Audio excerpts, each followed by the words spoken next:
Hello, everybody. My name is Christian Lamitschka for Country Music News International, and today on the show we present you. Hi, Irene Kelley. Irene, it's your first time here on Country Music News International, so can you please introduce yourself a little bit more to our readers and listeners? Sure. I'm a recording artist here in Nashville.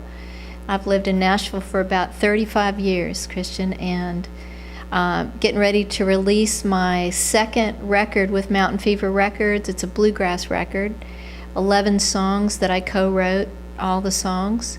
I've got other records out that are anywhere from country music to folk music, but this is my third bluegrass record, and really excited about it. We've got 2 singles out right now from the record. The first one, we've had some really great radio play, the song called Something About a Train Sound, and it was #1 for 5 weeks on the bluegrass chart. Wow, awesome. Yeah. Congratulations. Thank you, yes. What makes bluegrass music so special to you? Well, it's an opportunity for me to be able to sing the songs that are close to my heart.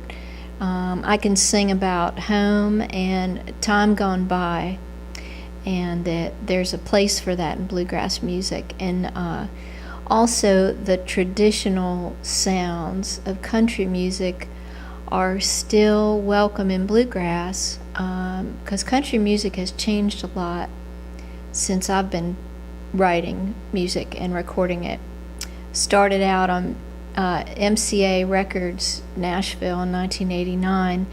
Had a couple records out, and at that time I had some bluegrass on my country record, but now those same records would probably be considered bluegrass records. By the long time career you have, Yes. what were the highlights? Well, a lot actually.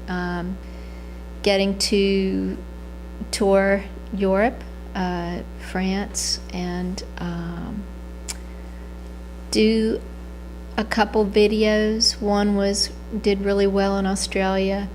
Sing on the Grand Ole Opry. The dream of everybody. Yeah, it's really incredible. And then the first night that I was on the Opry, Alan Jackson was listening to us. He was driving in his truck, listening to the Opry, and that was a Saturday night. Monday morning, he made a call to my publisher and asked if he could record the song that I was singing.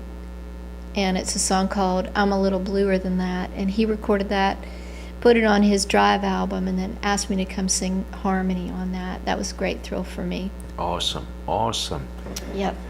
So, what led you still running in music business? Of course, we all know when we are coming to a point in our life where most of us sitting at home and relaxing, you are still busy. Yes. I need a lot going on, I guess, to keep me interested in life. And I still love what I do. I guess if I didn't, I would probably not do it anymore. But there are some great opportunities now for musicians in bluegrass. Festivals and the acoustic instruments in bluegrass really keep me going and make me just love what I'm doing. What's the best to be an artist? The best part about it? Oh, I guess getting to do the music that you love, which I do, and being around like-minded musicians. So I get to rub shoulders with my heroes and people whose music I've loved for many years. By the fact that the kids are getting younger and younger when they start in music business, which advice do you have for them? I would say stay true to yourself, and keep playing live shows. That's really what makes you as an artist, and that really helps you develop your sound. What was the best experience you had in the music business? Oh gosh, just being able to generate enough income to keep doing it, and for me, it was being able to get songs recorded by other artists. And so that really afforded me a lifestyle that sustained me in many ways for a long time. Now, it's changed a lot, and I've had to augment my income in other areas, but I had a really good run there that was very sustainable and that very satisfying. Can you remember the first time you were hearing your songs on the radio? Yes, I sure can. Well, very exciting. And it still is. It never gets old. Never gets old. And, now we've got all the bluegrass channels, which are wonderful. And we have satellite radio, which is coast to coast in the U.S. And a lot of the rental cars now, if you rent a car, you automatically get satellite radio.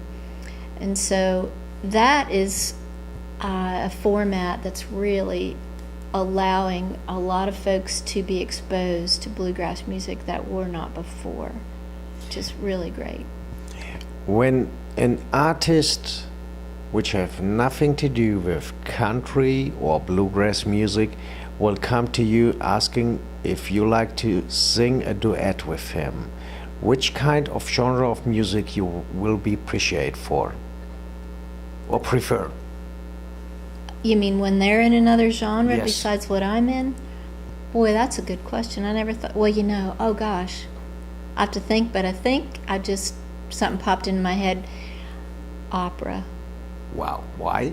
Well, when I was 14, I took opera lessons. My mom she drove me every Monday to my opera lesson, and there are some really beautiful melodies in opera music and French ditties and classical music, and I think that would be it. So which is your favorite opera? Oh, boy. I can't really say. There are just so many, but there are different songs in there that are just really beautiful. One of my favorite songs that I sing in an opera voice would be Edelweiss, Okay. which was in The Sound of Music, which isn't even an opera. But I just love that song so much. And I know that was written by, I bet you could help me on that. No. I'm trying to remember the songwriter's name. Doesn't matter, folks. Just a great song. We help her out and go to the next question. That's simply the best. Right. So, when you see music grow now and when you start your career, Yes. what's your opinion about? So much change, so much growth. With that comes lots of traffic. When I moved here, Music Row was just a bunch of old houses. We'd go and hang out. It was more like a college campus. One publisher was next to another one in an old house, and you just walk across the street or next door and play somebody a song, and it was very casual. Now you have to make an appointment and try to get through the front door, and it's a lot different. But some things have remained, and that brings me back around to what we did on this record. We recorded the vocals at RCA Studio C, Historic C, beautiful building. Aubrey Preston has purchased that and renovated it and really preserved that space, which is great. And Eddie Gore and my daughter work in Studio C, and we went in there and cut our vocals, and there really was a magic to it. There was a warmth, and I could hear what I was doing. So there's something about the old stuff and the old building that just really has a great magic to it. So, what is the best way now for fans to keep up to date with you? Oh, yes, the internet, of course. I have a website, irenekelley.com, and we're on Twitter and Instagram and all those formats. But yes, that's the best way. And I think there's a space there where you can even email me, and I try to write back to folks when they do. So folks, you know what to do, or you stay here on Country Music News International, where we keep you posted what's going on with her career in the next years. Great. Thank you. Have a great day. You too. Bye. Thanks for having me.